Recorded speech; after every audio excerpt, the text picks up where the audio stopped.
শুভ সকাল বন্ধুরা, তোমরা কেমন আছো? আশা করি সবাই ভালো আছো, ভালো থাকো।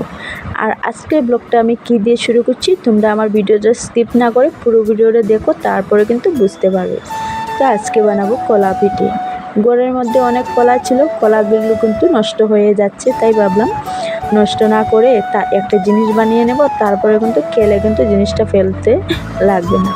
তাই এই যে কলা, সুজি, ময়দা, চিনি এগুলো মিক্সচার মেশিনের বাটির মধ্যে দিয়ে সব পেস্ট করে নিয়েছি। তো চলো এখন রান্না করে যাব বন্ধুরা। আর আজকে আমি কলা পিঠা বানাবো, তোমরা দেখে বলো কলা পিঠাগুলো কীরকম হয়েছে কীরকম না। তোমরা যদি চাও এগুলো বানিয়ে খেতে, তাহলে খেতে পারো।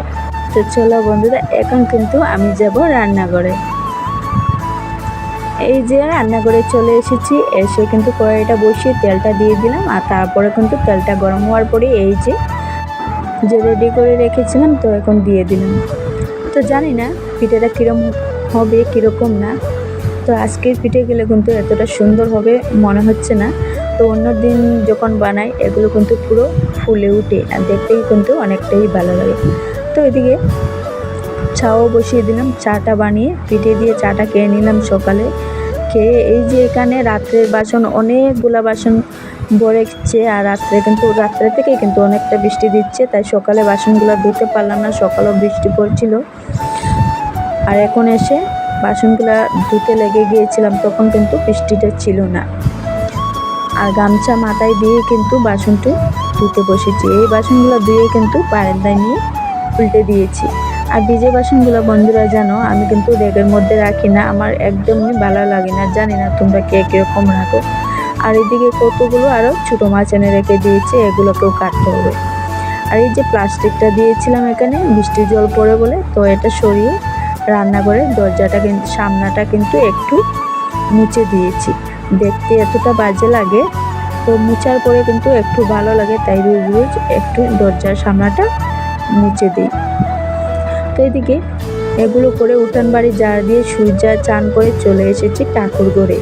এই যে ঠাকুর ঘরে এসে পুজোটা দিতে লেগে গিয়েছি। আর আজকে কিন্তু ফুল নেই গো, পুরো অল্প ফুল।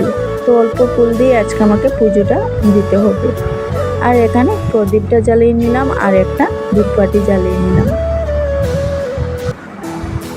তো যাই হোক বন্ধুরা, আমার কিন্তু পুজো দেওয়া শেষ। আর এইদিকে তোমাদের সঙ্গে একটা কথা শেয়ার করাই হয়নি, তো কালকে তো ভিডিওটা করতে পারছিলাম না, তাই কিন্তু শেয়ার করা হলো না। তো কী যেন বন্ধুরা, এই যে আমাদের এদিকে রিলিফ দিয়েছে কালকে, যে 300 গ্রাম তেল, আধা কেজি ডাল আর 3 কাঠি চাল দিয়েছে। তো এগুলো দিয়ে কিন্তু একটু হেল্প হয়ে যাবে। চালগুলো কিন্তু অনেকটাই ভালো। আরও জিনিস এসেছিল গো বন্ধুরা, ওরা কিন্তু দিইনি, ওরা নিজের পেট ভরবে বলে রেখে দিয়েছি। তো এদিকে তো এরকমই আর কি বলবো, ওদের সঙ্গে তো আর ঝগড়া করে লাভ হবে না। তাই তো চলো এখন আর দুপুরে রান্নাটা করতে রান্না করে যাব। তো বন্ধুরা এদিকে দেখেছো রান্নাটা কিন্তু আমি বসিয়ে দিয়েছি। আর আমি কিন্তু রোজ রোজই কিন্তু তোমাদের সঙ্গে আমার রান্নাটাও একটু শেয়ার করি। তো এদিকে আমাদের বাড়ির ধনেপাতা তো দেখেছো তোমরা, এখান থেকে কয়েকটা ধনেপাতা তুলে নিয়ে চলে এসেছি। এসে যেই তরকারিটা হচ্ছে, আর তরকারির মধ্যে কিন্তু ধনেপাতাটা দিয়ে দেবো। ধনেপাতাটা দিলে কিন্তু আলাদাই একটা ভালো লাগে সেন্ট করে। তো আজকের তরকারিটা কিন্তু বন্ধুরা আমি শস্য দিয়ে রান্না করেছি, জানি না কার কীরকম ভালো লাগে। তো আমি মাঝে মধ্যে কিন্তু এরকমই রান্না করি।